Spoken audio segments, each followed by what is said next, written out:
Após um pontificado conturbado em virtude da Segunda Guerra Mundial e das ameaças de Hitler, Pio XII falece em 9 de outubro de 1958. O conclave de 58 começou com ausências, pois os governos da Hungria e da Iugoslávia não permitiram que os seus cardeais participassem. Era o reflexo da Guerra Fria. O conclave durou do dia 25 a 28 de outubro e no 11º escrutínio foi eleito um cardeal italiano com um jeito bonachão, Angelo Roncalli. O Papa, assim ficou conhecido João XXIII. Eleito já com idade avançada, era para ser um pontífice de transição, sem grandes impactos. Acontece, entretanto, que aquela figurinha gordinha, meio bonachona, deixou um legado de enorme importância ao ter convocado o Concílio Ecumênico Vaticano II, que causou verdadeira revolução na Igreja Católica.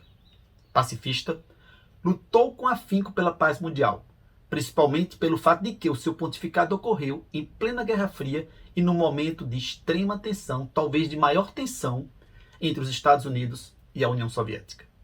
Esse vídeo foi uma sugestão do amigo Guilherme Feitosa. Iremos partir agora para conferir um pouco do pontificado desse Santo Papa.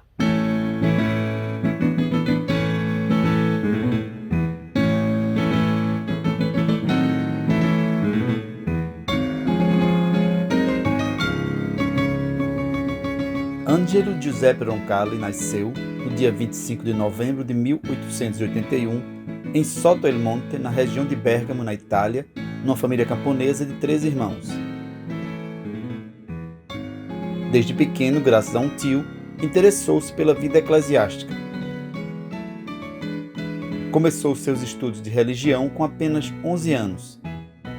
Em 1896, ingressou na Ordem Franciscana Secular.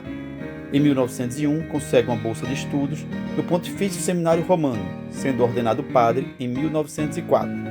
No ano seguinte, tornou-se secretário do bispo de Bergamo, Giacomo Maria Radini Tedeschi. Em 1925, o Papa Pio XI o nomeou visitador apostólico na Bulgária. Com essa indicação, deu-se início à sua longa carreira diplomática. Na Bulgária, aproximou-se da pequena comunidade católica, sempre procurando manter um bom relacionamento com os demais cristãos.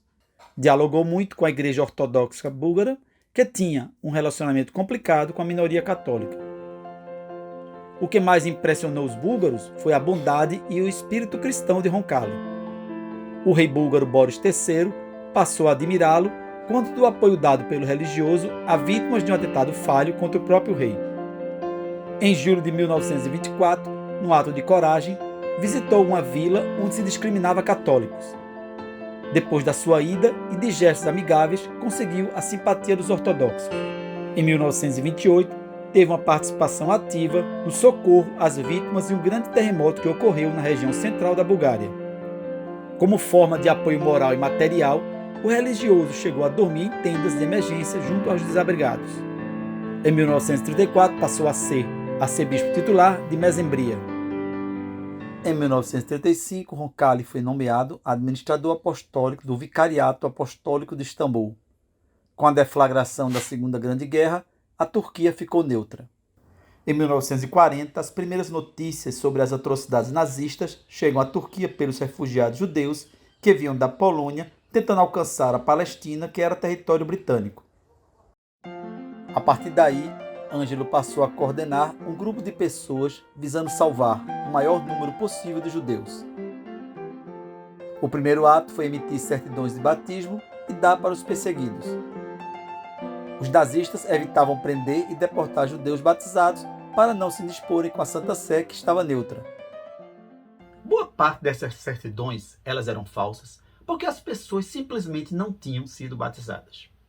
Estima-se que mais de 100 mil judeus teriam sido salvos graças à ação coordenada de religiosos católicos.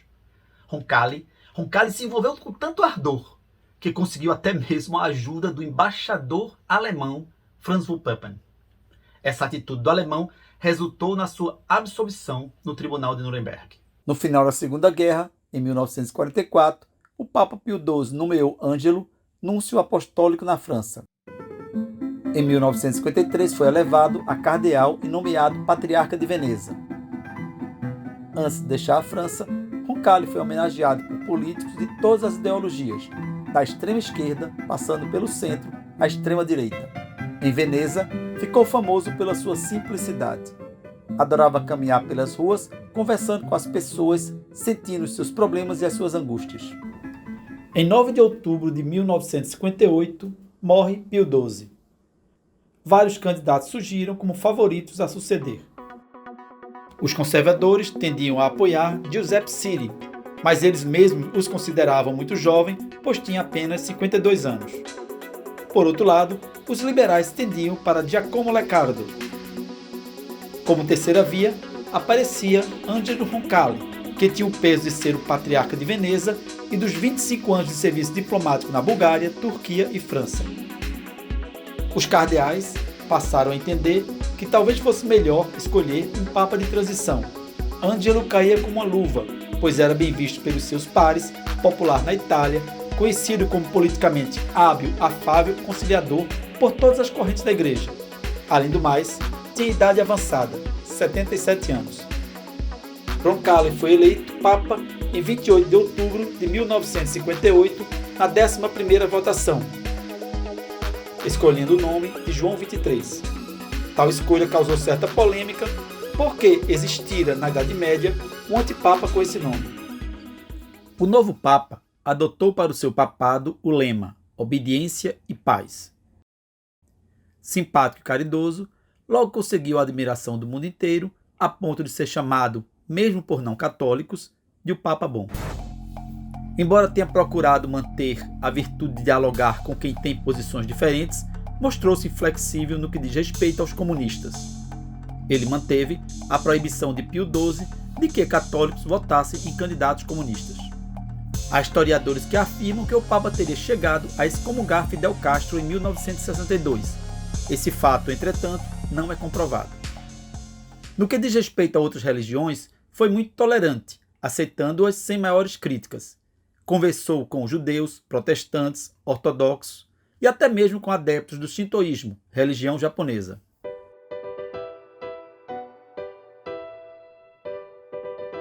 Sem dúvida alguma, o maior feito de João XXIII foi a convocação do Concílio Vaticano II, que tinha por objetivo adequar a Igreja e a doutrina católica aos novos tempos.